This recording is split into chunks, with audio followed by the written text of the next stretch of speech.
হোৱাৰ পথত ওলাই আহিল আৰু নিযুক্তিটো সকলো জেগাত হৈয়ে আছে য'ত যেনেকৈ পোষ্ট আছে আৰু এই বছৰটোত মই ভাবোঁ যে আৰু 40-50 হাজাৰ যুৱক যুৱতী নিযুক্তি হ'ব কিন্তু ফৰেষ্টত বা ইমান দূৰলৈকে মোৰ মনত নাই কিন্তু জেনেৰেলিটো এইবাৰ 40-50 হাজাৰ আৰু এপইণ্টমেণ্ট হ'ব মই কালিহে যাম কেম্পেইনৰ কাৰণে কালি আৰু পৰহি তাতে গম পাম গ'লে হ'বই এই ইলেকশ্যনৰ লগত ৰিজাল্টৰ কোনো সম্পৰ্ক নাই ৰিজাল্ট ৰেডি হৈ গ'লে ৰিজাল্টটো ৰাখি থৈতো লাভ নাই গতিকে ফেব্ৰুৱাৰীৰ শেষত নহ'লে মাৰ্চৰ প্ৰথম সপ্তাহত ADRE ৰিজাল্ট হোৱাৰ সম্ভাৱনা আছে তাৰ মাজত কেতিয়াবা পৰীক্ষাৰ কথা 2টা দিন আগত 2টা দিন পিছত কেতিয়াবা হৈ যায় হায়াৰ ছেকেণ্ডেৰী পৰীক্ষা যিদিনাখনে শেষ হ'ব পিছদিনাখনে পঞ্চায়ত ইলেকশ্যন মোকতো কোনে লগেই পোৱা নাই দেখোন মাত আকৌ কথা বাৰ্তা পাতো এনে কিয় মুছলমান মানুহবিলাকক বদনাম কৰিব লাগে অসমতো কোনে আপত্তি কৰা নাই এতিয়ালৈকে এনে কিয় বদনাম কৰি থাকিব লাগে আজিকালি দিনত কোনে 3টা বিয়া কৰাব বিচাৰে আজিকালি কোনো মুছলমান মানুহে এটাৰ ওপৰত বিয়া নকৰাই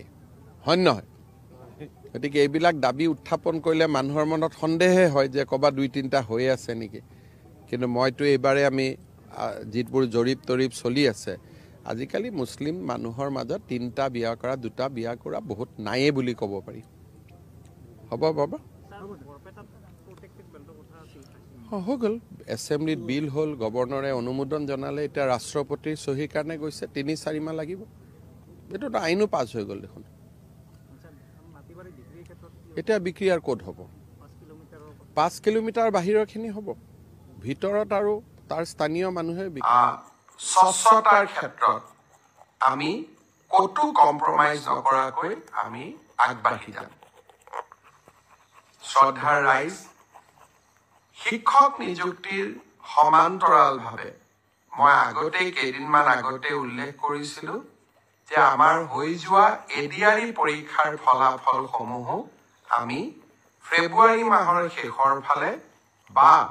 আমি মাৰ্চ মাহৰ প্ৰথম সপ্তাহত ঘোষণা কৰিম অহা 1 ফেব্ৰুৱাৰী তাৰিখে আমি আৰু এটা নতুন কীৰ্তিমান স্থাপন কৰিবলৈ গৈ আছো অসমৰ মেডিকেল কলেজসমূহ প্ৰতিখন জিলাতে যাতে একোখনকৈ মেডিকেল কলেজ হয় তাৰ বাবে আমি নিৰন্তৰ প্ৰচেষ্টা আগবঢ়াই গৈ আছিলোঁ অসমৰ 14 number medical college Pragjyotishpur medical college যি গুৱাহাটীৰ আৰ্যনগৰত নিৰ্মাণ হৈ আছে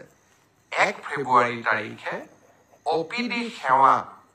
আমি প্ৰাগজ্যোতিষপুৰ মেডিকেল কলেজৰ OPD সেৱা আৰম্ভ কৰিম অৰ্থাৎ এই বছৰতে অসমৰ আন এখন মেডিকেল কলেজে আত্মপ্ৰকাশ কৰিব 1 ফেব্ৰুৱাৰী তাৰিখে তাৰ এটা বীজ বা তাৰ এটা আৰম্ভণি আমি দেখা পাম OPD সেৱা সাধাৰণ ৰাইজৰ বাবে 1 ফেব্ৰুৱাৰী দিনাখন আমি মুকলি কৰি দিম ইয়াৰ উপৰিও প্ৰায় 75 কোটি টকাৰে আমি নিৰ্মাণ কৰি থকা মৰিগাঁও জাগিৰোড আৰু